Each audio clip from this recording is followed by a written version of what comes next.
Frank Ocean. Frank Ocean is a legend in the music industry. He's written for Beyonce, he's gone platinum multiple times, and he fucking a living legend, bro. Grammy award-winning artist to get beaten up by Chris Brown. Now everybody knows a bit of Frank Ocean, whether it's a song from his original mixtape Nostalgia Ultra, his debut album Channel Orange, or his legendary independent follow-up Blonde. But the less attentive and iPhone-hating listeners amongst us may have missed out on Frank Ocean's Apple-exclusive visual album Endless. This dropped as an Apple Music exclusive along with a bizarre 45-minute visual of Frank Ocean building a staircase. Well, if you didn't catch Endless, I listened to like one song off Nostalgia Ultra, I won't even lie to you.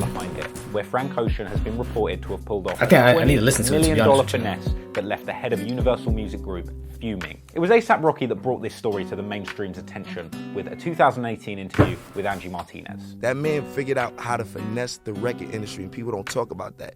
That it took that man 2 years to do that shit. And then Blonde, he already got... He really did. I heard about this story, bro. From that shit, which he didn't have to give any of that shit back to the label because he was already out his deal once he gave them Endless.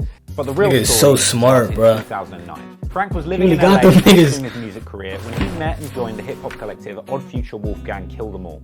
It was joining Odd Future that introduced him to the hip-hop community and brought us a bunch of classic songs. Yo, what is your favorite Frank Ocean song? Mine gotta be... Oh, fuck. It definitely is Forrest Gump.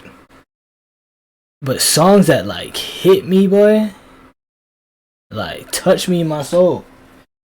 Yeah, White Ferrari had me, like, in my Birkin. Holy shit. Yo, is it bad if I listen to her now? Shit. Alright, let's play it.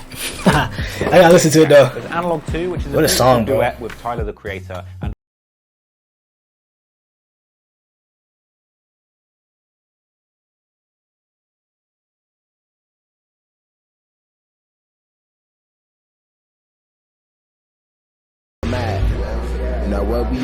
Where we at?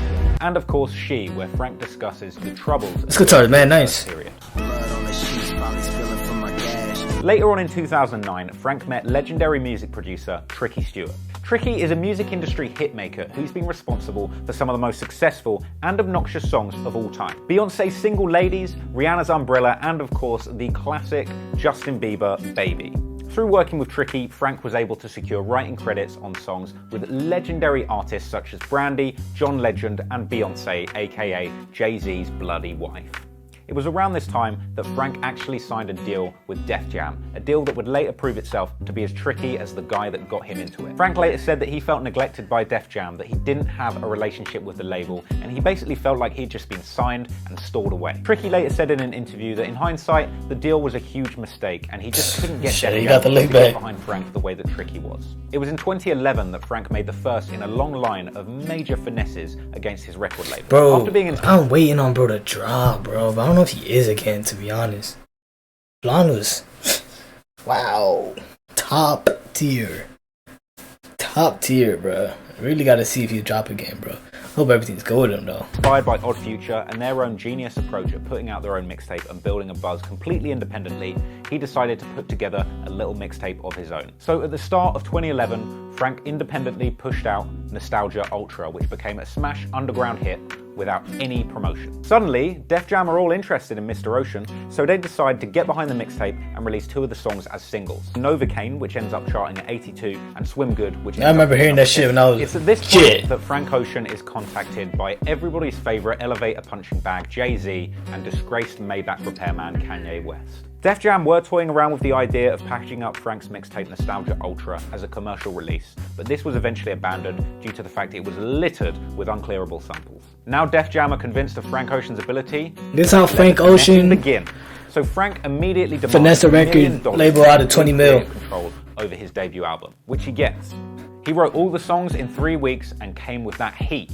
So in 2012, he drops his debut album, Channel Orange, and it's an absolute smash hit. It's got the hit. Oh my god, that's such a good album, bro. My favorite off that is definitely Forrest Gump. If I had another one of those, Pink Matters. Tough. Thinking About You and Pyramids, and debuts at number 2 on the Billboard charts, later going on to win a Grammy. It was then next year, in February 2013, that Frank announced that he was working on his next album. But no music dropped until a year later, when Frank Ocean released the song Hero as part of a series of songs sponsored by the shoe brand Converse. Then once again, silence. We don't hear anything from Frank right up until the end of the year, until about November, when he releases a snippet from the album which still doesn't have a title, called Memorize. More months go by, and it's only in April 2015 that Frank comes out and says that there's going to be 2 versions of his album and a magazine that's going to go along with it. It's in February 2016 that Frank pops up on Kanye West's legendary Life of Pablo album on the song Wolves, which is then unusually re-edited after it comes out. Yo, he was on Tyler the Creator's album too, Lemonhead. Yeah, I remember I was listening to his part on repeat for like a minute, like a good minute. Just need no more. We need more Frank, man. But still, like, damn. Yeah, yo, if you're missing somebody, don't listen to that shit. Don't listen to his music, bro. You're gonna get your Berkey. Frank's segment from the song. Frank's part is then separated into its own song, which features the very creative title, Frank's Track. Well done on that, Kanye. A few months later, in July 2016, Frank hints at the album coming out soon with a very cryptic video posted on his website. Yeah, I think he's performing at Coachella. The 1st of August 2016, this is when everything goes down. At 3 a.m, an unusual and endless stream of Frank Ocean woodworking in a warehouse in Brooklyn appears on his website with an Apple Music logo and some unusual instrumentation being played sporadically throughout. Turns out these instruments would then form into instrumentals from the Endless album, and that this stream would end up lasting 140 hours. As the live stream went on, it became very clear that what Frank was actually doing was building a staircase. I can only hope that he built it to have more traction than the staircase. As he got closer to completion, the stream was accompanied by the actual songs from the Endless album and eventually an Apple Music. I gotta re-listen to that. So the 45-minute version of the visual album is still actually very hard to find if you're not an Apple Music user. I looked for it for ages, and genuinely the only place I could find it was Pornhub. Frank later came out and said that the Endless visual album actually represents I guess we're going after this. 7-year chess game he'd been playing. I need to listen to it, bro, and I can't find it. Shit, desperate times. Throughout this time, he had to replace several members of his team, including his lawyers and his management, as well as paying back a $2 million advance to Def Jam, which he'd been given to record that second album. By doing this, he was actually able to retain ownership over those recordings. So Frank Ocean is finally out of his contract. Smart man. To start recording again, this is when shit go up. Wrong! One day later, Frank Ocean announces the biggest finesse the music industry has ever seen. Oh, no, I was right. I'm Boys tripping. Don't Cry magazine will be coming to several pop-up shops all around the US and in London. The magazine is a very cool, if highly unusual, piece of artwork, which is full of pictures of really sick cars. And that's mad cool. Yo, there's still stuff like this around? Like, is this thing still around? And you can copy, yeah. I'll be going on eBay. With Lil B, the bass god himself. Alongside this announcement, he releases the music video for his new single, Nikes, which is not on the Endless album, but is actually from his brand new album, Blonde, which he has released independently that day. Basically, Def Jam got absolutely finessed. They thought they were getting a banging Frank Ocean album, but what they actually got was a 45-minute Home Depot commercial that nobody wants to watch.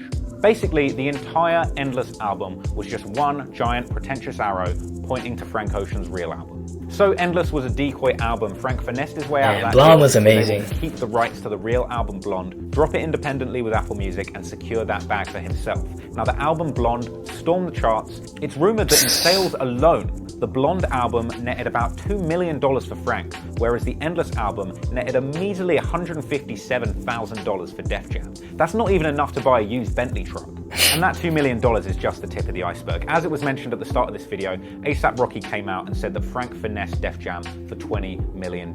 Now, I wasn't able to actually find any solid proof that Frank Ocean had indeed secured a $20 million bag. What I was able to find was that Apple are indeed rumored to have paid Drake $20 million, and also that Chance the Rapper was offered $20 million that he actually had to turn down. After this, Lucian Grange, who is the head of Universal Music Group, which is the parent company of Def Jam, came out and said, no more exclusives with streaming services, and sources say that he was fuming. I've got to say, I'm genuinely blown away by the idea of promoting an album with a 140-hour stream of somebody building a staircase. When I release my hotly anticipated hip-hop album, I'm actually going to upstage Frank by promoting it with a 150-hour video of me in a lift.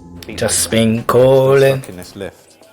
Still stuck in this lift. Yo, that beat was hard as hell though before. But I don't know if I can find it. That should be happening to me too much. It's a lift. There you have it. That is how Frank Ocean managed to finesse Def Jam. I'm trying to watch if I might watch a Javante. This video next. If you like probably that on video, make Fortnite. sure that you like and subscribe below. Hit that notification bell so you can see every single time that I upload. And thanks so much for watching. Also, in honor of Frank Ocean's back-to-back album dropping Finesse, I decided to do a little back-to-back video drop for you. So if you're interested, I just dropped a video on the Dictionary of UK Drill. If you're an American that wants to know a little bit more about the music scene in the UK, I definitely recommend you check that out and find out a little bit about what we've going on in the UK drill scene. Hope you enjoy that, and thank you very much. Peace out. Wow, bro. W video, bruh. Man, Frank, dog.